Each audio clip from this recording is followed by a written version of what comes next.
Hello friends, welcome to my YouTube channel. दोस्तों, आज के सेशन में हम लोग करने वाले हैं एक दोस्तों बहुत ही इम्पोर्टेंट टॉपिक। दोस्तों सारे आपके पूरे सब्जेक्ट्स के लिए इम्पोर्टेंट है। तो बात करेंगे दोस्तों समावेशी शिक्षा की। दोस्तों समावेशी शिक्षा से आपके हर एक सब्जेक्ट में क्वेश्चन जो है पूछा जाता है। कम से कम अगर हर सब्जेक्ट की बात करें दोस्तों तो कम से कम इससे 7 से 8 क्वेश्चन आ जाते हैं सब सब्जेक्ट का मिलाकर। अगर केवल सीडीपी की बात करें दोस्तों तो इसमें कम से कम 2 से 3 क्वेश्चन जो है आपके हर शिफ्ट में पूछे जाते हैं। तो समावेशी शिक्षा आपके लिए काफ़ी इंपॉर्टेंट टॉपिक है दोस्तों। तो आज के वीडियो में हम लोग इसी टॉपिक को डिस्कस करने वाले हैं और देखने वाले हैं कि किस तरीके से प्रीवियस ईयर पेपर में क्वेश्चन जो है पूछे गए हैं। तो उन सभी को मैंने क्वेश्चंस को शामिल किया है जो पिछले कुछ हाल फिलहाल में 2-4 एग्जाम्स में क्वेश्चन पूछे गए हैं। तो दोस्तों इस वीडियो को पूरा देखेंगे, लास्ट तक देखेंगे, बीच में स्किप नहीं करेंगे, ठीक है। और जो भी चैनल पे नए होंगे लोग चैनल को सब्सक्राइब कर लेंगे, क्योंकि आगे और भी इंपॉर्टेंट टॉपिक्स आपको मिलने वाली हैं जो इस तरीके से करके आपको बहुत ही अच्छा नंबर्स दिलाने वाली हैं। तो चलिए आज को वीडियो शुरू करते हैं। करेंगे आज का पहला क्वेश्चन। दोस्तों बात करेंगे समावेशी शिक्षा की। समावेशी शिक्षा का मतलब होता है दोस्तों कि सबका साथ सबका विकास। मतलब कि सभी, चाहे वो किसी धर्म के हों कि चाहे वो अमीर हों या गरीब हों, सभी को एक छत के नीचे एक साथ पढ़ाना है। हाँ, एक तरीके से नहीं पढ़ाना है, जैसे बच्चे हैं उनके अनुसार शिक्षण रणनीतियाँ तैयार करके जो है उनके अनुसार जो है उसको आवश्यकता के अनुसार जो है उनको शिक्षण ग्रहण करानी है, ठीक है। चाहे वो दिव्यांग हों या फिर किसी भी तरीके से हों, उनको क्या करना है, एक छत के नीचे एक साथ पढ़ाना है। तो शुरू करते हैं क्वेश्चन करना। इससे आपको बहुत सारे आइडिया मिल गए होंगे जिससे आप क्वेश्चंस को कर पाएंगे। फर्स्ट क्वेश्चन आपका पूछा गया है दोस्तों, देखिए दिया है कि समावेशी शिक्षा में क्या शामिल है। देखिए पहला दिया हुआ है पॉइंट कि बाधा मुक्त वातावरण प्रदान करना। अब आप सोचिए समावेशी शिक्षा की बात हो रही है और यहाँ पर बाधा मुक्त वातावरण प्रदान करना है, तो क्या बात सही है या गलत? बिल्कुल सही है उनमें, यानी कि कोई भी बाध्यता नहीं होनी चाहिए, बिल्कुल बाधा मुक्त वातावरण होना चाहिए। ये पॉइंट आपका बिल्कुल सही है, यानी ये चीज़ समावेशी शिक्षा में शामिल है। दूसरा दिया है कि बच्चों को उनकी क्षमताओं के आधार पर पृथक करना। देखिए अलग करना दे दिया है। अब अभी हम बोले हैं कि अलग नहीं करना है, सभी को एक साथ ही पढ़ाना है, ठीक है। तो ये पॉइंट आपका गलत हो जाएगा। वहीं तीसरा पॉइंट क्या दिया है कि बच्चों की पहचान कर उनका स्तरीकरण करना, उनको अलग अलग बांट देना, ये भी चीज़ वही है, स्तरीकरण कर देना, वर्गित कर देना। तो ये पॉइंट भी आपका गलत होगा। दिया पाठ्य पुस्तकीय अनुभवों एवं शिक्षा शास्त्रीय रणनीतियों में लचीलापन।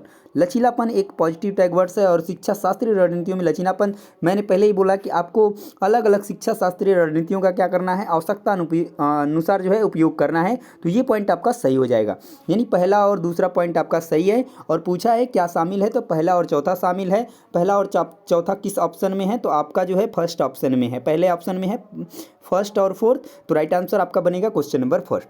उम्मीद है कि आपको ये क्वेश्चन बहुत ही प्यारा समझ में आ गया होगा, और समझ में आ गया है तो प्लीज़ वीडियोस को लाइक कर दीजिए। आगे देखिए अगला question, question number second. Question number second देखिए दोस्तों, दिया गया है कि वंचित पृष्ठभूमि के छात्रों वाली कक्षा में एक शिक्षक को किसके अनुभवों को साझा करने की अनुमति देनी चाहिए। दिया है कि सभी को अपने अनुभव कक्षा में लाने से हतोत्साहित करना चाहिए। क्या सभी को अपने अनुभव को कक्षा में लाने से हतोत्साहित करना चाहिए? जी बिल्कुल नहीं, प्रोत्साहित करना चाहिए, यानी कि ये पॉइंट क्या है, गलत है। दिया है कि केवल प्रभावशाली समूहों के बच्चों को अपने अनुभव साझा करने के लिए प्रोत्साहित करना चाहिए। देखिए केवल नहीं, हमें सभी बच्चों को, यानी जो भी बच्चे हैं सभी को अनुभव साझा करने के लिए प्रोत्साहित करना चाहिए, तो ये गलत हो जाएगा। इसमें दिया है कि केवल वंचित समूहों के बच्चों को अपने अनुभव साझा करने के लिए प्रोत्साहित करना चाहिए, तो ये पॉइंट भी गलत हो जाएगा। यह दिया है अपने स्वयं के अनुभव साझा करके सभी बच्चों को अपने अनुभव साझा करने के लिए प्रोत्साहित करना चाहिए, ये पॉइंट आपका सही है। सभी बच्चों की बात कर दी गई है और समावेशी शिक्षा में यही चाहिए, तो राइट आंसर आपका बन जाएगा ऑप्शन नंबर 4। क्लियर है दोस्तों। नेक्स्ट क्वेश्चन की तरफ मूव करेंगे, क्वेश्चन नंबर 3। क्वेश्चन नंबर 3 है कि निम्नलिखित में से कौन समावेशी शिक्षा की भावना का पालन नहीं करता है। ध्यान दीजिएगा, निगेटिव क्वेश्चन है। निगेटिव वाले क्वेश्चन आपसे ज़्यादा गलती होते हैं, ऐसे क्वेश्चंस को आप बहुत ही ध्यान से आंसर देने का प्रयास करेंगे। पहला दिया है विभेदित निर्देश, दूसरा है सीखने के लिए सार्वभौमिक डिजाइन, दिया है पृथक्करण और नामीकरण, और सहयोगपूर्ण अधिगम।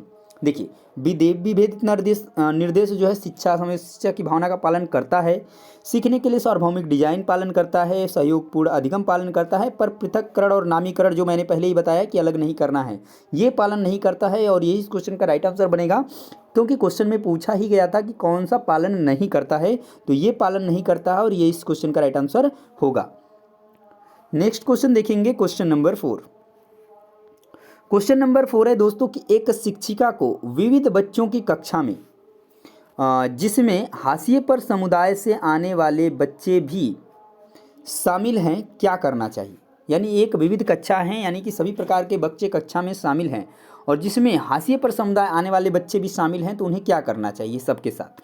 क्या सभी व्यक्तिगत भिन्नताओं को नज़रअंदाज करना चाहिए, या सभी सांस्कृतिक भिन्नताएं मिटाने के लिए कार्य करने चाहिए, या मानना चाहिए कि विभिन्नताएं कमियां नहीं हैं, या जो बच्चे सीख सकते हैं उनको पहचान कर केवल उन्हीं पर ध्यान देना चाहिए। क्या केवल उन्हीं पर ध्यान देना चाहिए? नहीं। क्या सभी सांस्कृतिक भिन्नताएं मिटाने के लिए कार्य करना चाहिए? नहीं, हमें सांस्कृतिक भिन्नताएं मिटाना नहीं है, ठीक है। उसके बाद सभी भिन्नताओं को नज़रअंदाज भी नहीं करना है, उन्हें हमें नज़रअंदाज नहीं करना है। यानी कि हमें ये मानना चाहिए कि जो हमारी विभिन्नताएं हैं वो क्या है, कमियां नहीं हैं हमारे अंदर, वो किसी की कमियां नहीं हैं, ये हमें मानना चाहिए। तो राइट आंसर बनेगा आपका ऑप्शन नंबर 3। बहुत से लोग इस क्वेश्चन में बहुत ही कन्फ्यूज़ होंगे, ठीक है, पर आपको कन्फ्यूज़ नहीं होना है। राइट आंसर आपका ऑप्शन नंबर 3 होगा। नेक्स्ट क्वेश्चन देखिए दोस्तों, क्वेश्चन नंबर 5। क्वेश्चन नंबर 5 में दोस्तों पूछा गया है कि समावेशी शिक्षा के बारे में कौन सा कथन सही है। पहला पॉइंट इसमें दिया गया है कि यह शिक्षा का वह तंत्र है जिसमें विकलांगता व बिना विकलांगता वाले विद्यार्थी इकट्ठे पढ़ते हैं। क्या यह बात सही है? बिल्कुल सही है। वहीं दूसरा दिया है कि इसमें बहिष्करण, भेदभाव और भागीदारी और सीखने में अन्य बाधाओं को दूर करते हुए सभी विद्यार्थियों की भागीदारी को सुनिश्चित किया जाता है। बिल्कुल किया जाता है, ये पॉइंट भी आपका सही है। वहीं दिया है कि इसमें बच्चों व वयस्कों के बीच अंतर को सीखने में बाधक के रूप में देखा जाता है। क्या ऐसा है? बिल्कुल नहीं, तो ये पॉइंट आपका गलत है। तो पहला और दूसरा ऑप्शन सही है, और इसमें पूछा था कौन सही है, तो पहला दूसरा किस ऑप्शन में है, तो पहले ही ऑप्शन में है, तो राइट आंसर आपका बन जाएगा ऑप्शन नंबर 1। नेक्स्ट क्वेश्चन देखिए, क्वेश्चन नंबर 6 क्वेश्चन है कि छात्रों के एक विविध समूह के साथ अंतःक्रिया करते समय शिक्षक को क्या करना चाहिए। वाद विवाद और चर्चाओं को प्रोत्साहित नहीं करना चाहिए, बिल्कुल करना चाहिए। ये पॉइंट आपका गलत हो जाएगा, क्योंकि दिया है प्रोत्साहित नहीं करना चाहिए, ठीक है। दिया है कि उसके स्वयं के पूर्वाग्रह और रूढ़ियों पर चिंतन नहीं करना चाहिए। क्या उसके स्वयं के पूर्वाग्रह है और रूढ़ियों पर चिंतन नहीं करना चाहिए? दिया है कि तो उसके स्वयं के पूर्वाग्रहों और रूढ़ियों पर चिंतन नहीं करना चाहिए, बिल्कुल करना चाहिए। पॉइंट भी आपका गलत हो जाएगा। वहीं दिया है एक समान पाठ्यक्रम और मानकीकृत मूल्यांकन का पालन नहीं करना चाहिए। क्या यह सही है? इसमें पूछा है कि छात्रों के एक विविध समूह के साथ अंतःक्रिया करते समय शिक्षक को क्या करना चाहिए।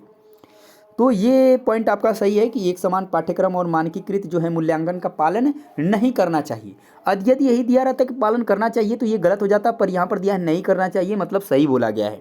हम पहले ही बताए कि एक समान एक तरीके से जो है नहीं पढ़ाना है, ठीक है, और मानकीकृत मूल्यांकन का भी प्रयोग नहीं करना है, तो ये चीज़ें बिल्कुल सही हैं। उसके बाद दिया है व्याख्यान विधि को ही एकमात्र शैक्षणिक रणनीति के रूप में नहीं अपनाना चाहिए, तो ये पॉइंट भी आपका सही है। तो देखिए यहाँ पर दिया है तो आपका व्याख्यान विधि को ही एकमात्र शैक्षणिक रणनीति के रूप में नहीं अपनाना चाहिए, पॉइंट सही है। पर ज़्यादातर पॉइंट कौन सा सही होगा, तो ऑप्शन नंबर जो है सेकंड थर्ड जो है आपका बिल्कुल सही हो जाएगा। दिया है कि छात्रों के एक विविध समूह के साथ अंतःक्रिया करते समय शिक्षक को क्या करना चाहिए, तो यही करना चाहिए कि एक समान पाठ्यक्रम और मानकीकृत मूल्यांकन का पालन नहीं करना चाहिए। राइट आंसर आपका बन जाएगा, ठीक है, क्लियर है। नेक्स्ट क्वेश्चन की तरफ जाएंगे, क्वेश्चन नंबर 7। क्वेश्चन नंबर 7 है दोस्तों कि एक शिक्षिका वंचित समूह से आने वाले बच्चों का सफलतापूर्वक समायोजन किस तरह से कर सकती है। उनके लिए अलग संकाय बनाकर? बिल्कुल नहीं। उनके लिए घर पर ट्यूशन लेना अनिवार्य करके? बिल्कुल नहीं, ये सब चीज़ें अलग हो जाएंगी। दिया है कि उनके सामाजिक और सांस्कृतिक परिवेश की उपेक्षा करके? बिल्कुल नहीं। उनमें अपनेपन की भावना पैदा करके और उनका आत्मविश्वास बढ़ाकर? ये पॉइंट बिल्कुल सही है, तो यही इस क्वेश्चन का राइट आंसर भी बन जाएगा। क्लियर है दोस्तों, आपको चीज़ें समझ में आ रही होंगी प्लीज़, और समझ में आ रही हैं तो प्लीज़ लाइक और शेयर कर दीजिए वीडियोज़ को ज़्यादा से ज़्यादा, और चैनल को अभी तक सब्सक्राइब नहीं किए हैं तो प्लीज़ चैनल को सब्सक्राइब कर लीजिए। नेक्स्ट क्वेश्चन देखिए, क्वेश्चन नंबर 8। क्वेश्चन नंबर 8 में पूछा गया है कि एक समावेशी कक्षा के संदर्भ में कौन सा कथन सही है। दिया है कि विद्यालयी पाठ्य चर्चा और अन्य गतिविधियों में लड़कियों व अन्य वंचित समूह के बच्चों की सहभागिता को प्रतिबंधित रखा जाता है। क्या ऐसा होता है समावेशी शिक्षा में? बिल्कुल नहीं होता है, ये गलत है। दिया है कि समावेशन से अन्य बच्चों की शिक्षा में बाधा व रुकावट आती है जिसमें शिक्षा की गुणवत्ता पर प्रभाव पड़ता है। क्या ऐसा होता है? बिल्कुल नहीं होता है, ये पॉइंट भी गलत है। दिया है कि समावेशन के दौरान सभी बच्चों को उनकी पृष्ठभूमि और क्षमताओं में विभिन्नता देखते हुए भी विद्यालय में संबोधित किया जाता है। बिल्कुल किया जाता है, ये पॉइंट आपका सही है।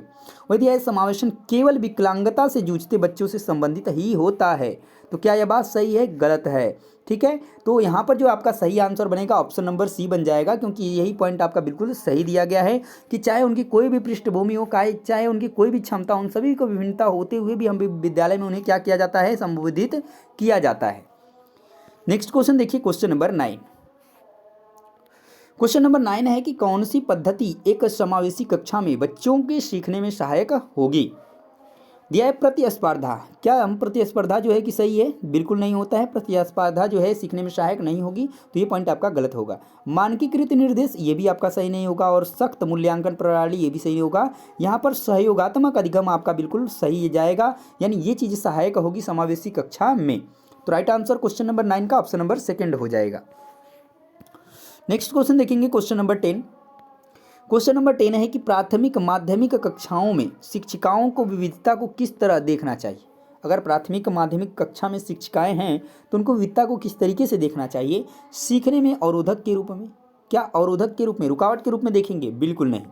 विविधता को नज़रअंदाज करने में, या विविधता को कम करने के लिए मानकीकृत पाठ्यचर्या को प्रोत्साहित करने में? बिल्कुल नहीं, मानकीकृत पाठ्यचर्या को हमें प्रोत्साहित नहीं करना है, और ना ही विविधता को हमें क्या करना है? नज़रअंदाज करना है, क्योंकि पहले अभी हमने पढ़ा है। और एक गुण के रूप में देखना चाहिए जिससे बहुरूपता को बढ़ावा मिले, ये पॉइंट आपका बिल्कुल सही है।